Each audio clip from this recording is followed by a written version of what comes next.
அருமையான வாழ்த்து முழக்கத்திலே அவர்கள் உறுதிமொழி ஏற்றி வாழ்க்கையை தொடங்குகிறார்கள். சொல்லியா திருச்சிராப்பள்ளி மாவட்டம் திருவரங்கம் பெருமைமிகு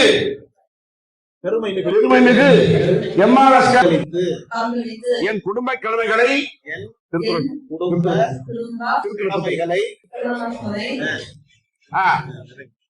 சிறப்புடன் ஆற்றி பெருமை சேர்ப்பேன் என்று தமிழ் மறையாகிய திருக்குறள் மீது ஆணையிட்டு கூறுகிறேன். மகிழ்ச்சி மகிழ்ச்சி மகிழ்ச்சி மகிழ்ச்சி எல்லாம் சிறப்பாக எடுத்து போடுங்க.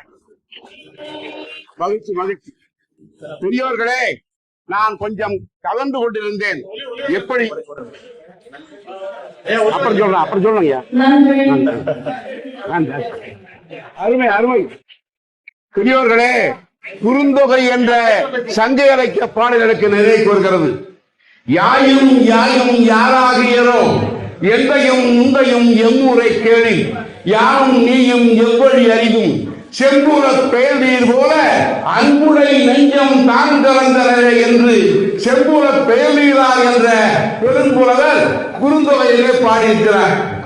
உன்னுடைய தாய் யாரோ என்னுடைய தாயாரோ, உன்னுடைய அப்பா யாரோ என்னுடைய அப்பாரோ, நீ யாரோ நான் யாரோ, நாம இரண்டு பேரும் செம்மண் நிலத்திலே மழை பொழிந்தால் அந்த மழை நீரானது செம்மண் நிலத்தோடு கலந்து ஓடுகிற தன்மை போல நம்முடைய இரண்டு அன்புடன் ஒன்றாகிவிட்டது என்று ஒரு தலைவன் கூறிய கூற்றாக சங்க இலக்கிய பாடுகிறது. அந்த பாடலுக்கு இணையாகத்தான் இம்மெய்ப்பிக்கின்ற வகையிலே 3000 ஆண்டு வரலாற்றிலே இப்படிப்பட்ட ஒரு அருமையான ஒரு மெய்ப்பு நமக்கு கிடைத்திருக்கிறது.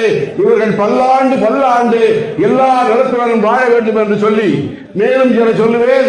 அன்பிற்கினிய ஐயா தம்பி கேசவன் ஐயாவுடைய திருமகனார் அவருக்கு சொல்லுவேன், உங்களுக்கு இன்று முதல் நீங்கள் சிறந்த ஆண்மகன், ஒரு குடும்ப தலைவராக விட்டீர்கள்.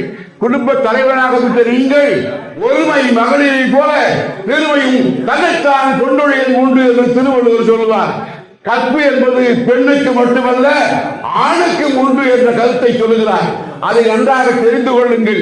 பின்னாலே ஒரு ஆண்மகன் என்றால் அவர் விலைக்கு உடையவராக இருக்க வேண்டும், சிறந்த ஆளுநராக இருந்து எல்லோரையும் எதிர்நோக்காக இருக்க வேண்டும். அப்படிப்பட்ட சிறந்ததாக இருக்க வேண்டும்.